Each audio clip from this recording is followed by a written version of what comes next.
So this is one email, right? This lady emails, it's a really long email about how she's read that the Quran never talks about covering the head, right? Now, it's not a messed up thing necessarily, but she says, I read the ayah and I read, what it says in Surah number 24, Surah An-Nur has the ayah, right? And it uses the word khimar, which is for veil.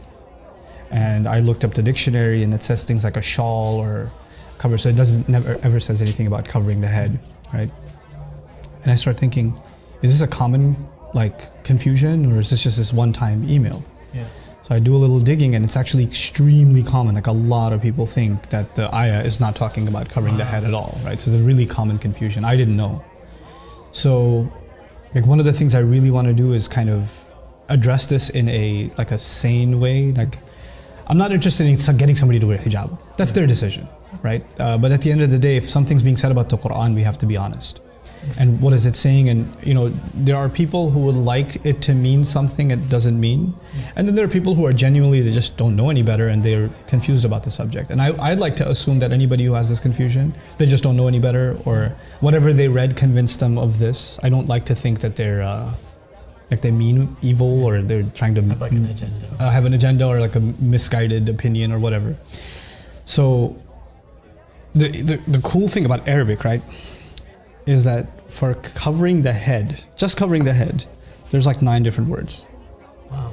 And one of them is khimar, right? So you have, miqna'a and mighfar, and there's all these bunch of words. And that depends on if it covers the head, and if it's up to here, if it's up to here, if it's up to here, depending on the length, each has its own kind of meaning. And in Old Arabic, the word khimar, which is used in the Quran, now, you and I know commonly we use the word hijab. Yeah. Hijab is actually not a word for head cover. It's actually a word for barrier. Like, a wall could be a hijab. A curtain could be a hijab.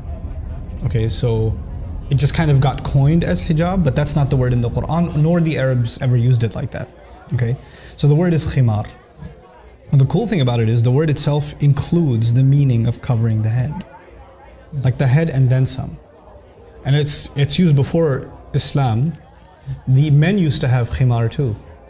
One of the names for their turban, if it was extra long and it went down to almost middle of the belly, the men used to call it khimar too. And then it's so cool. The women had different fashions or whatever. And one of the things the women before Islam used to do is they used to have this bandana type thing that they would tie in the back with their ponytails, and it would go to the middle of their back. So they wouldn't drape it in front, they throw it behind them. That was also called a khimar. Now the Quran says they should take their khimar and throw it in front of them, before their chests.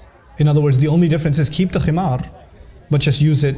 The head cover is already included in the meaning, just use it to cover the front also, right? And it should be a certain length. That's the meaning. And somebody argues no, but the word khimar, it just means shawl, it doesn't mean head cover, whatever. It's really cool. Are you familiar with the word khamr? You know what that means? Is that alcohol? Alcohol, wine. You know why it's called khamr? No. Because it messes with your head. Khamara blocks your judgment. Khamara literally means to cover, and it's called khamar because it messes with your mind. It creates a block in your mind. It's almost as though your head is covered up with something when you take khamr. It's part of the meaning of the word. We're not even talking about the Islamic meaning. We're talking about Arabic itself. Back in the day, they'd see some horses are funny colors, from the neck onwards it's white and the rest of it's brown or something like that. They would say that horse is mutakhammir. It's like it has a khimar on.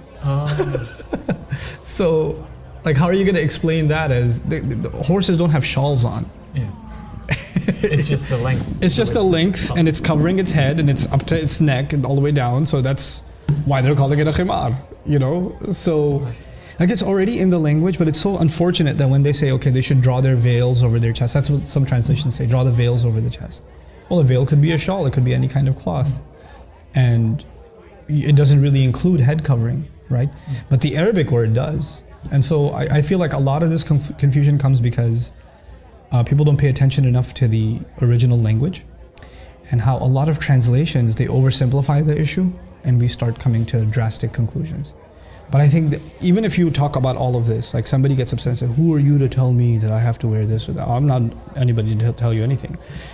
But what I'd like to, at least for people to know, is, okay, here's what the word is in the Quran and here's what it means, and here's how we can understand it. If you think there's better evidence, if you think there's another meaning in Arabic, then maybe you should tell me about it.